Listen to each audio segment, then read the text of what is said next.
Manfaatkan libur pemilihan nasional di kota Samarinda. Hai guys, piye kabare? Umbas karebam. Oke, karena hari ini libur nasional, kebetulan sekarang itu lagi pemilihan gubernur, wali kota, bupati, semua caleg-caleg yang ada di seluruh daerah yang ada di Indonesia.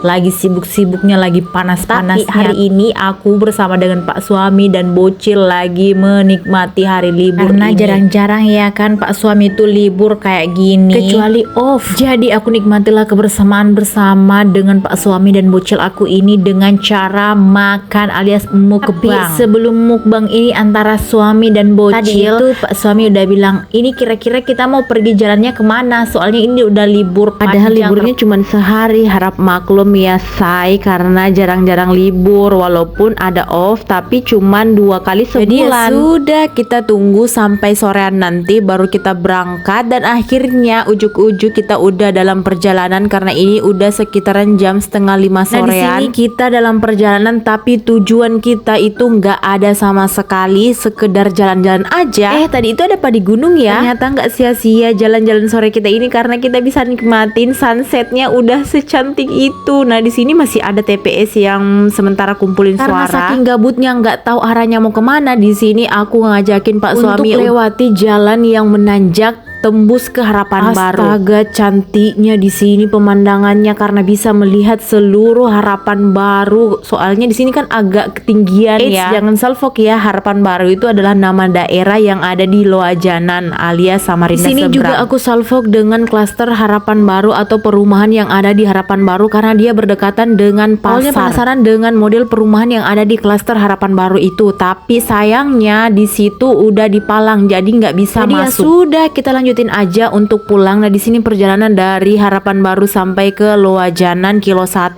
Jadi kita bisa menikmati bagaimana pemandangannya. Karena udah tiba di rumah, di sini aku dan Pak Suami lanjut unboxing paket yang dari hasil penjualan aku di Walaupun nilainya nggak seberapa, tapi ini udah membuat aku bersyukur banget karena hasil pertama setidaknya aku bisa menjadi investasi aku ke depannya buat ngedukung aku bikin konten. Di sini aku juga suruh Pak Suami untuk ngerakitnya karena dia jauh lebih paham, lebih tahu. Kalau aku tinggal nyuruh-nyuruh aja. Aku takut jangan sampai aku nanti salah pasang karena nggak ada buku panduannya. Sedangkan Pak Suami bilang ini mah gampang banget. Jadi ya sudah, aku serahkan semuanya ke Pak Suami untuk ngerakitnya, mulai dari tatakannya, penyanggahnya hingga lampu LED-nya. Di sini aku kira lampunya itu terbuat dari kaca dan ternyata enggak. Jadi ya. Menurut aku lampunya ini safety ya karena dia juga nggak terbuat dari kaca. Di sini Pak Suami agak bingung, agak pusing karena cara pemasangan lampu LED-nya itu agak membingungkan, jadi dia masih putar sana putar sini. Lampu LED konten ini nggak difasilitasi colokan, jadi aku ngambil colokan yang lagi nggak dipakai. Untung aja masih ada satu yang nganggur. Sambil Pak Suami ngejelasin ke aku, soalnya nanti ini akan ada bayangan kalau kamu nyalain lampunya. Tapi aku berkekeh nggak mungkin karena banyak kok orang-orang yang udah pakai dan hasilnya itu bagus banget. Tiba di tahap untuk uji coba pencahayaan hasil lampu LED-nya.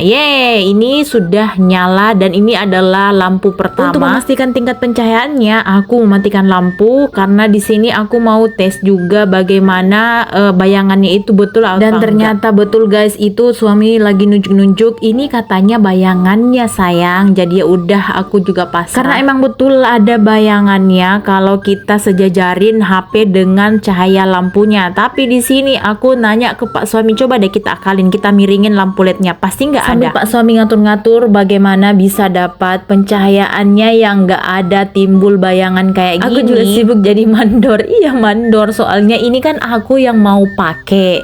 Jadi aku harus punya strategi bagaimana caranya agar bayangannya itu nggak sampai masuk ke dalam video aku nanti. Setelah putar sana putar sini, maju belakang maju mundur, akhirnya kita dapat posisi yang paling bagus sehingga bayangannya itu nggak bakalan tampil di video. Kalian bisa lihat sendiri kan posisinya antara lampu LED dengan HP itu nggak sejajar. Lampunya itu aku suruh Pak Suami untuk miringin, jadi kita bisa ngecek bagaimana cahayanya dan ternyata hasilnya wow, bagus. Karena pengujian juga untuk melihat pencahayaan dan timbulnya bayangan itu udah selesai. Di sini Pak Suami juga ngecek bagaimana pencahayaan atau lampunya itu ada berapa macam. Soalnya dari keterangan penjual di sini ada 4 macam model warna dari lampunya, tapi yang aku hitung malahan ada 8. It's okay, bye. Ini juga udah recommended banget. Oke, next time di video selanjutnya.